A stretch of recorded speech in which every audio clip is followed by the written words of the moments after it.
Hello, and thanks for joining Age-Friendly Caledon Conversations.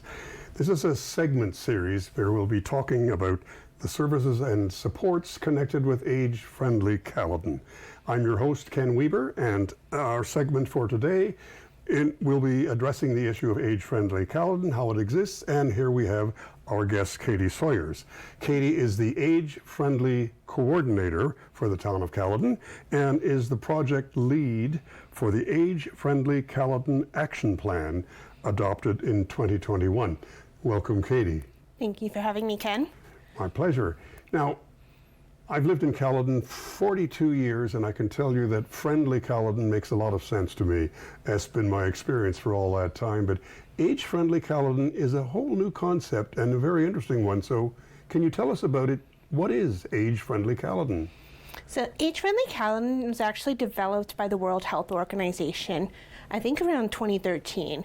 And what it was is parameters to support older adults aging well and aging in place in the community. So what they did was they developed 8 dimensions of focus that community would need to keep a resident in their community as long as they can as they age. And then what happened from there is people adopted this across the world. So Canada, Ontario, various communities like Caledon have taken on this community action plan, if you will, to develop these age-friendly communities and cities. Huh. So it's a general, we'll talk about, it's an international movement. It is an international movement. And how does Caledon fit in terms of the innovation? Are we one of the first communities? Is this common across Canada, or is Caledon pretty interestingly significant and unique? So we're pretty new into the age-friendly movement. Back in 2015, we started to develop an action plan for older adults, and that was our step forward. This action plan was just to support similar transportation, communications, pieces like that to help our older adults age well and age in place. And this was a movement that was put forward from our senior advisory committee at the time. And then as we've continued on, we've shifted as a community, we're growing exponentially. And so we want to make sure that our community residents have the right tools they need. So in 2020, we actually took the original strategic plan, revisited it, some of the deliverables, and made it into what you see as Age-Friendly Caledon.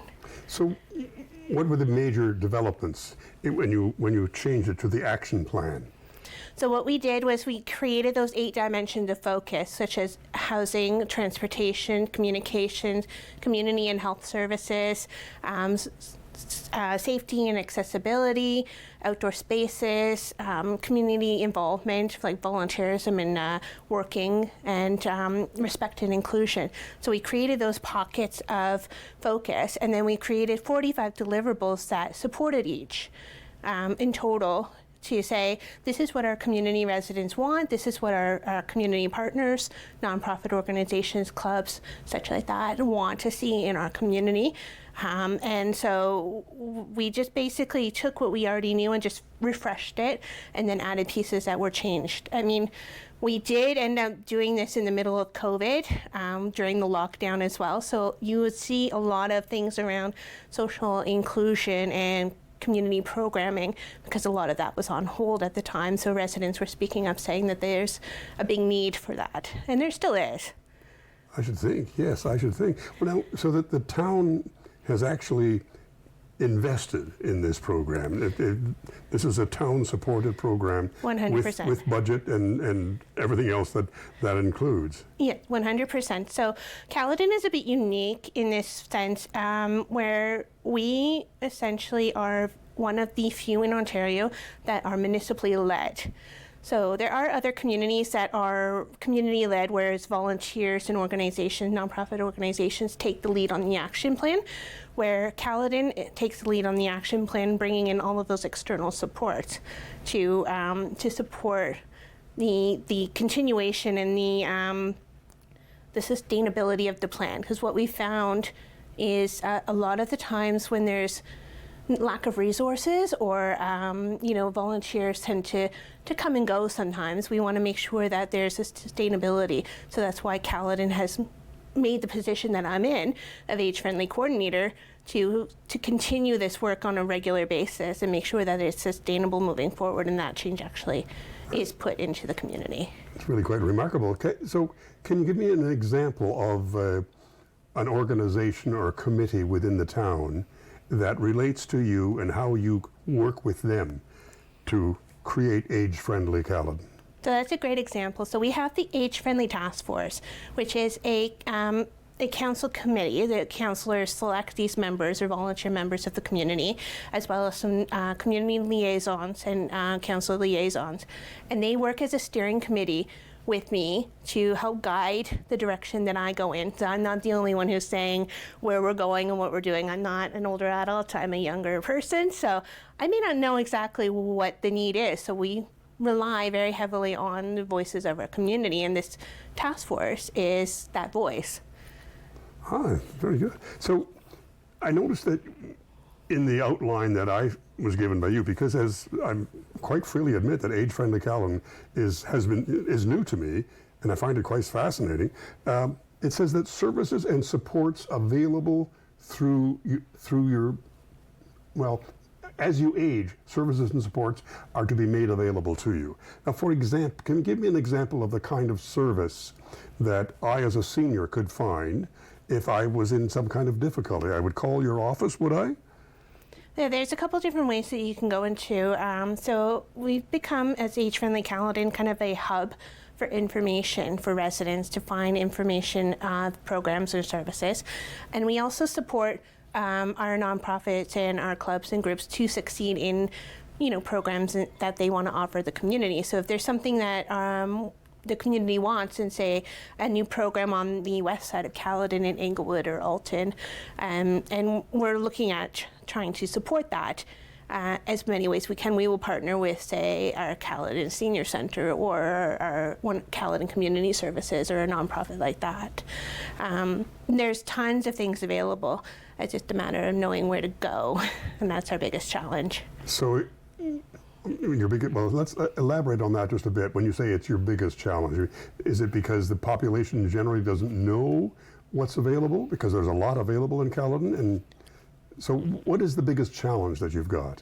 So there's a couple different ways that you can approach this. So first of all, this day and age, technology is increasing, and a lot of people are not always on technology or tech savvy, so they may not know exactly where to go for that information, if it's online or on a social media site or posting or something like that. So we are trying to have a couple different avenues of, like, we'll post a newspaper, we have posters, printed posters, trying to increase that awareness, but things still tend to get missed because we have such a vast landscape of Caledon. Not all the information gets across all of our communities. And then sometimes information comes so fast and furious nowadays that it's just missed, unfortunately. So when I get a resident that calls me, usually what happens is there's like, I'm looking for XYZ. We'll say, I'm looking for a new fitness program. That's just as an example. They will be asking me where they can go. They don't want to drive to Bolton, for example, because they live on about 40 minutes away or something like that. So I try to give them a little bit of an overview of what's in their community. That's really valuable. I can tell you that as a senior, one of the worst problems I think we face collectively is a tendency to inertia. We know that, well, we should exercise, we should try to improve our bodily strength and our ability to move around, but I don't really know how to do it, and I don't really have the wish or the inclination to go and find out. So if I were like that, and perhaps I am just a bit, I could call your office and you would give me direction, then tell me who to go to or where I could go? Exactly. There's a lot of different programs available that support residents who are looking for things like that. Fall prevention programs, social programs, euchre, different cultural clubs, things, and we try to make it a point to know what's going on, so that if we have a resident saying, I don't know what's going on, where can I go, we have that information at least to get them connected. And you have a newsletter too, don't you? I do. So it's a fairly new, it is an e-newsletter, so it is not something that's printed, unfortunately, but it is offered once a month at the beginning of the month. So all that you need is just an email address, and what you do is you subscribe to the newsletter, and it automatically will go to your inbox, your email inbox. And what the e-newsletter provides is information about, upcoming services, or a spotlight on something like a fire prevention program, or we have a great new service offered through one of our community partners events, and then we put in news articles and sometimes some just fun reading material available for our residents. So it's just another way of getting connected to make sure that residents have that information, and that's my key goal. There is, and there's such a lot of information. You gave a key word or key phrase to me there when you talked about fall prevention. So you have access to the programs within Caledon where fall prevention is taught, part of the old aging in place concept, right? Yes. Yes. Yeah. It is very important. A lot of people underestimate the value of social inclusion and fall prevention. Those are the two things that are the biggest challenges right now. Social isolation and social inclusion, meaning basically there's some sort of connection to the community. Individual is able to find supports and find what they need, being connected in some form. And then fall prevention is, as you mentioned, keeping your muscles and yourself in a fit state so that you don't fall. So what we're finding too is a lot of older residents tend to have one fall. It goes to the hospital, unfortunately, and then from there they tend to go down in their health. And we want to prevent that from happening. We want to make sure that people can stay healthy and happy in their home as long as possible, or at least in their community for as long as possible, outside of long-term care. So that's where I say aging well and aging in place. That's my catchphrase. It's a really important phrase, isn't it? You hear it a lot. So can you expand on that just a bit when you say aging well and aging in? I think I understand that. Aging in place is sometimes a difficult concept to understand, because that means staying in your house? Not necessarily. It can mean two different things. So aging in place could mean being in your own home. You're aging in that building or house that you've lived in for 50 years. But also it can be something that, you stay in your own community. And meaning like you age in the community that you've built that relationship to. You know the people, you have your doctors, you have friends in the community, you have your family close by or something like that. That's good. That's really valuable. I'd like to come back to that a little more, but we're going to have time for a short break, and we'll be back again with Katie Sawyers, and we'll talk about a little more about aging in place. Thank you. Thank you.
Welcome back, and thank you again for joining Age-Friendly Caledon Conversations.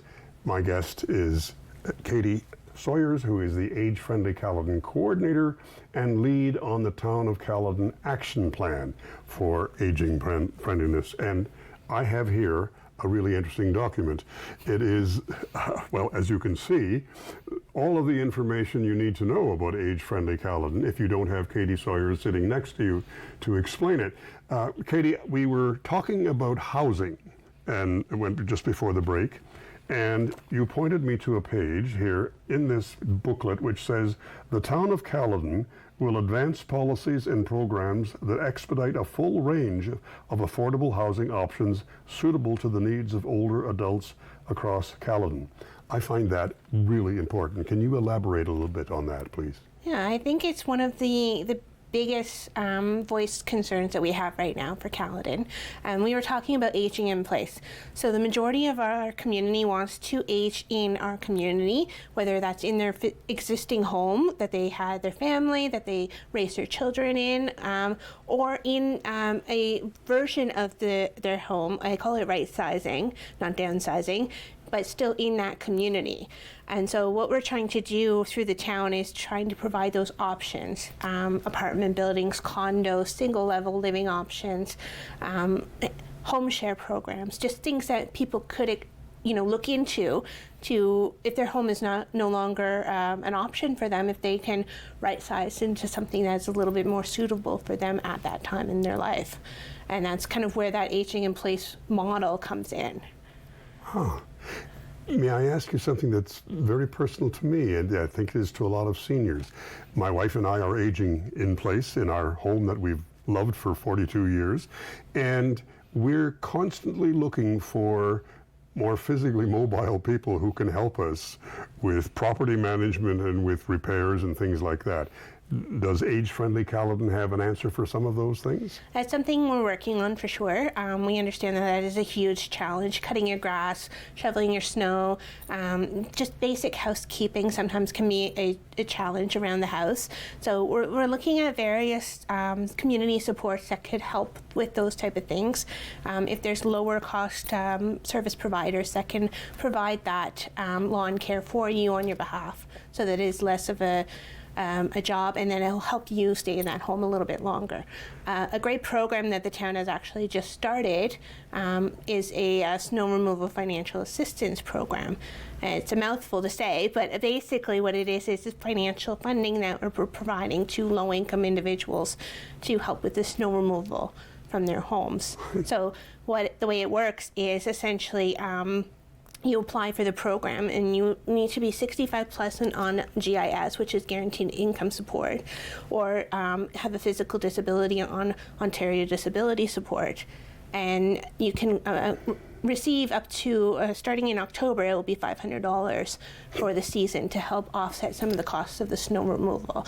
Now, whether that's paying a contractor, or paying a neighbor to help you, or buying a snowblower to make it a little easier to remove the snow. So this would incorporate just about anything you need to survive in icy, snowy days. So if it also spreading salt or something of that nature on the sidewalk so you don't slip, all of that is involved here. Well, the town does manage the sidewalks as part of our operations team, but this is specifically just for your private driveway. I see. And that will help offset some of the costs associated with having somebody or some person look after it on your behalf, and so that you can, get out of your driveway in a snowy day should you need to.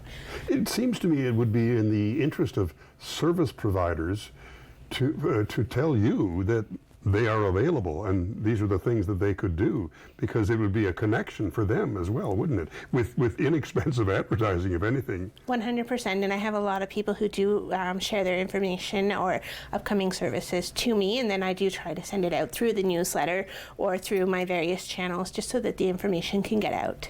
There's more than just that in this wonderful book, and there's another page in here, the town of Caledon will enable more transportation and mobility options for older adults. That's really cool. Another one, please. Can you tell us more about that? So the mobility piece talks about not only physical transportation, but it also talks about accessibility of the transportation and active transportation. So our sidewalks. trailways, roadways. Can you walk to a store? Can you access services that way? The biggest challenges we're having right now is our transit system. We are still developing it. And in the meantime, we've been supporting Caledon Community Services Bus, where they will help support residents getting from A to B in our community. We also have developed, this is the task force that developed this, they created a transportation resource guide. So this has I think it's about 17 or so pages of various transportation options, and it can be from Medivac to cancer supports to private services to CCS to our town's transit system to GO. It kind of just outlines a whole bunch of different things that are available, just to say there are things available. Unfortunately, this is what we have if you don't drive. This is available from Age-Friendly Caledon. It's not us that offer it, but the resource we have available, yes. I see. Or we're going to be talking, aren't we, later to Caledon Community Services about transportation in one of our other segments. Yeah. About that particular issue. A very important one, being able to get around, being able to move. Yes. We haven't yet, also in here, we haven't yet talked about health issues. And I suppose if just about every senior, including me, thinks of that when they get up in the morning, is the health matters. What can Age-Friendly Caledon offer us in that sense? So we don't directly offer health services, but as I mentioned before, we try to offer preventative services that will support residents to be healthy and active in their own home for as long as possible. So we work with partners such as the Hills of Headwaters Collaborative, which is Caledon's health team, to ensure that there's the right services available for our residents, palliative care, caregiver support, hospital support, those type of things, so that you can access it as easy as possible. But we're also looking at, like we just mentioned, those preventative things, those services that are available in the home that can keep an individual there a little bit longer, like Meals on Wheels services, respite services, those type of things, so that they stay out of the hospital and they don't have to go into long-term care prematurely. And that's our goal. So that, well, for example, if I wanted to be in touch with Meals on Wheels, I could either get in touch directly or via Age-Friendly Caledon, I could find out how to do that. Exactly, yes. I see. Yeah. And this would incorporate a lot of different elements regarding transportation in and around the town, where we don't yet, as everybody knows, have a transit system that makes it easy to get around. You just almost always have to have a car to do that. Yeah. There is another page in here that I think is very important. It has to do with volunteer and employment options in Caledon. Now, when it says employment options, does that mean getting employment for older adults as well as giving an opportunity for them to volunteer? Exactly. We're trying to ensure that that Caledon is a community that is inclusive, and we don't have any barriers to anybody who wants to volunteer or work. And unfortunately, with COVID-19, there's been a lot of individuals who have had to go back to the workforce because of financial reasons. So making it an easy transition to go back into the workforce is something that we are looking to do to support our businesses. And what kind of challenges are there for an older adult who's been out of the workforce for a long time? Technology, getting the skills they need to be in that workforce in the nowadays time frame. And then the same thing with volunteering, is removing those barriers so that anybody who would like to volunteer for a position, it's inclusive. Thank goodness. I can see your phone ringing all day long and trying to get all the help that you can, the services that you can provide. You've had a number of successes, the snow removal program. I really like the idea of the newsletter. And is Seniors Month is June, isn't it? Yes. Is it Seniors Month only in Caledon in June, or is that around the world in June? So it is something that is offered through Ontario. So we follow the government of Ontario to support Seniors Month, and it is a celebration of our older adults. And every year is something different that we celebrate. Generally in Caledon, what we try to do is offer low-cost, two-free activities throughout the course of the month in just celebration, to say thank you for what you do. We appreciate everything you do for our community. We want to hear what you have to say. Here's a free lunch, here's some bingo, have some fun, enjoy. Come out, find some information. It changes every year, so I can't exactly say, sure it does. but it's a fun month, and it's very busy, but it's a really fun month. And we also recognize a Senior of the Year every year, which is also something that's through the Government of Ontario. That's really good. So the more connection you have, the more access you have with Age-Friendly Caledon, the more you can find out about how to keep yourself aging in place and how to enjoy life in Caledon, in Friendly Caledon, the one that I've always known. Exactly. Katie, this has been a really very, very useful and most interesting conversation. And to find out more, well, first of all, I should thank you for the help that you've brought. Thank you for having me. This again is Katie Sawyers, the coordinator of Age-Friendly Caledon and the leader of the Caledon Age-Friendly Caledon Action Plan. I wanted to get that right. Now, for more information on Age-Friendly Caledon, stay tuned to the Age-Friendly Caledon Conversations on Rogers TV and on YouTube. There are more coming up. And for more information on these and other programs, I'm reading this to make sure I get it right, more programs designed to help Caledon residents age well and in place, please reach out to Age-Friendly Caledon by phoning 311, emailing adult55@caledon.ca, or visiting our website online at www.caledon.ca/adult55, where you can sign up for the monthly newsletter or to keep yourself connected with news, events, programs, and more. All of this will be on your screen. Thank you for watching, and thank you again, Katie Sawyers.